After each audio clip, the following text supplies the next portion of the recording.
عليكم ورحمة الله وبركاته. أول ما نبدأ كلامنا نبدأ بسم الله والصلاة والسلام على رسول الله، اللهم صل وسلم وبارك عليه. تمام إن شاء الله كده بنعمل كريم كراميل هنسقي بيه الجلاش. تمام. هنا كريم الكراميل بياخد يا جماعة نص كيلو حليب، يعني هو كيس اللي هو بتاع الشركات ده نص كيلو. تمام. السكر هنا حسب الرغبة.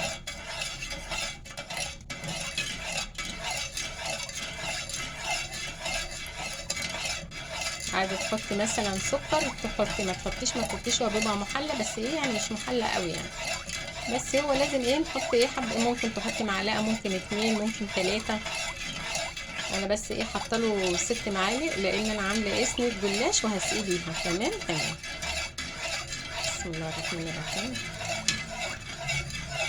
اللهم بارك بألف هنا وشفا يا رب لله هياكل. حاجه حلوه نعملها كده على ايدينا واحنا قاعدين.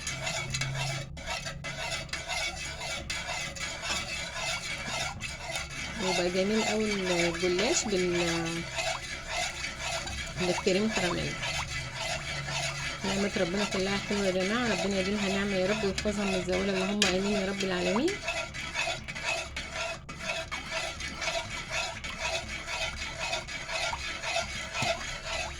يعني في الصيف كده وفي الحر اللي احنا فيه ده بتبقى خفيفة عن المشربات.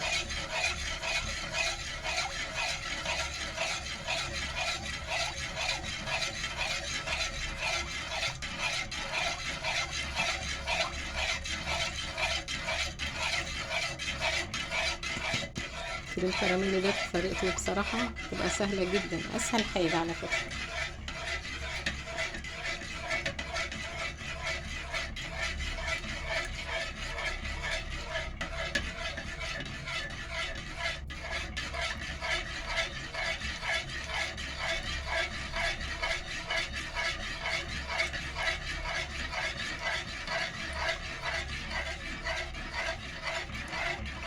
طريقته سهلة وجميلة،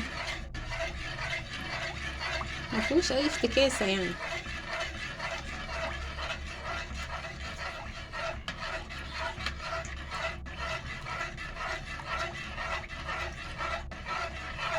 وبيتعمل كده مع بسكوت، نحط على بسكويت بيبقى جميل برضه. بجيبه بعمله، بحط بسكويت في صينية او في بولة او حاجة وبعملها، بتبقى جميلة برضه، او في كوبايات، في كاسات، في علب. بتحط في جميع كل حاجة، بيدخل في جميع الحلويات. بعمله مع الكنافة كمان. ومرة ان شاء الله كده اعمل لكم وصفة بالكنافة بتبقى جميلة اوي، تحفة بجد يعني.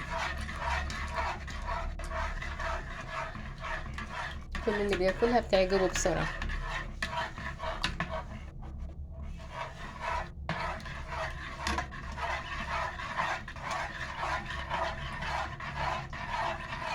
حاطه له باكو فانيليا يا جماعه. انا برتب كل الحاجه كلها كده على بعضيها يعني، وبروح مولعه عليها عشان يبقى بدل ما يبقى جنبنا كركبه. حطيت كيس الحليب فضيته في الكازرونه دي، وحطيت عليه 6 معالق سكر لان انا هعمله في الجلاش. تمام. وحطيت عليه باكو فانيليا وباكو كريم الكراميل، ورحت مولعه عليه النار.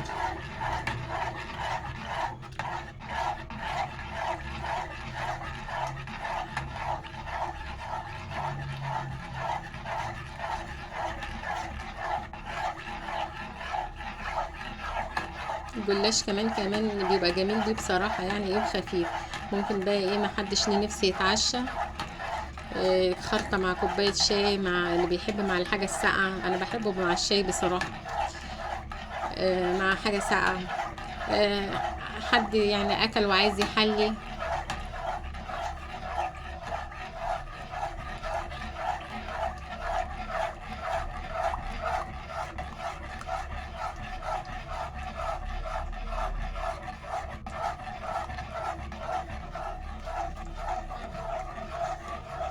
يغلي ان شاء الله كده ونطفي عليه.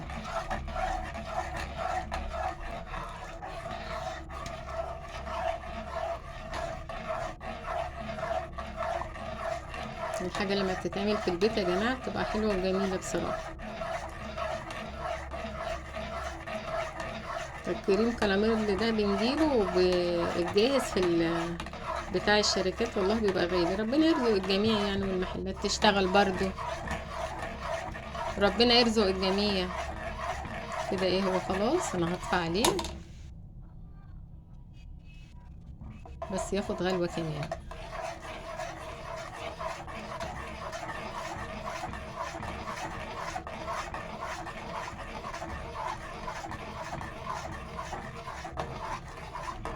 بس كده بقى هطفي عليه.